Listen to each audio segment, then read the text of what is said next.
Welcome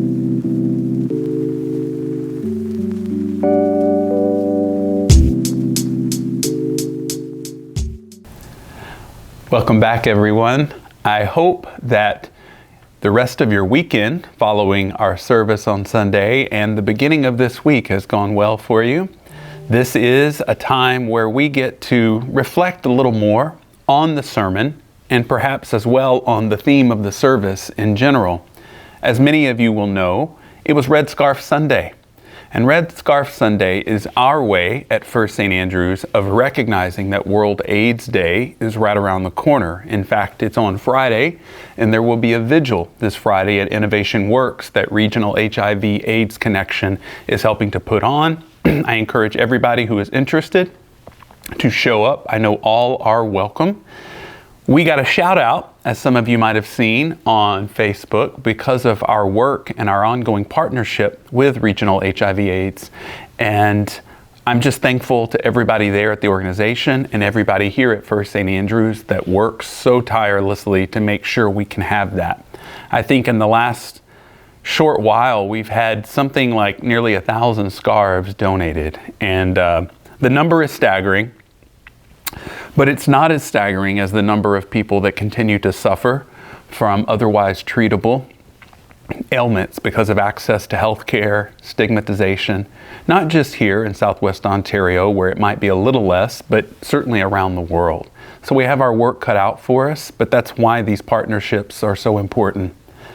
You see, that is, I believe, an example of leadership, forming partnerships, building bridges, allowing everyone to work in their own way to accomplish and build the community and the world that we want, not just for ourselves, but for everybody. And that is indeed the theme of Ezekiel's passage, which comes across, rightfully so, as a bit disparaging, because the leadership of that time in the midst of sort of exile and geopolitical tumult had quite frankly let the people down. And to put it a bit more frankly, they had preyed on the people's fears, uncertainty, and their inability to find stability as they moved from place to place. And so we have a figure, the good or bad shepherd, depending on who we're talking to or what we're talking about. And that metaphor comes directly from the people's experience, right? They're pastoralists. They were hurting, and part of being in that time and place is learning the skills necessary to properly care for your flock, because that flock needs to be cared for a variety of reasons, not least of which is care for your people.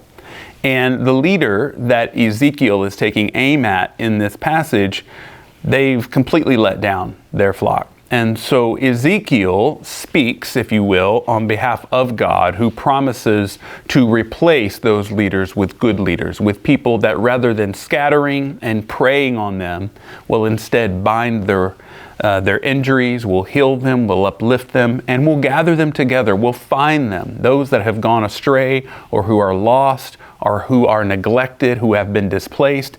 They will be gathered together into the loving arms of community. That is the promise made. Now, Ezekiel puts it a bit more starkly for those who have not led well, or, as I said, for those who have not led at all. The figure of God in Ezekiel says, I'm going to feed them with justice. And that is in contrast to what they have fed on, which is the people they've been called to serve, but they haven't served the people. And so this is a prophetic text. It's trying to both provide necessary caution to those who are not leading or who have not led well, but it is also an exhortation to the community. It's a sign of hope that you will not be left bereft of leadership. And in fact, we could say it's a call to become leaders ourselves. Now, God says, I'm going to provide leadership as needed. We at First St. Andrews believe that we carry that image of God and the responsibilities that have been created along with us. And so as a result, we are all called to be leaders. That's why I said earlier, these partnerships that we form are part of what it means to be leaders, right? It means to look at possibility and promise, transformation, not maintenance and continuing things that have not worked. Now that requires a bit of commitment and sacrifice. It also requires patience. It requires empathy. In order to change, we must first acknowledge that certain things need to be changed. And the only way we're going to know how and what to change is by listening empathically to others. For me, that is probably the key virtue of a leader. It's listening, learning, and growing with others as they express their needs and as they invite you and I and everybody to respond in the way that they are able. Now, during this time of winter, we will be participating as well with another one of our partners, Arcade Street Mission, in their effort to provide a warm and safe space for those who would otherwise be left out in what you and I are experiencing as increasingly colder temperatures. We know what it's like to even go on a long walk in the midst of this, and I mean that with like gloves and a coat and everything.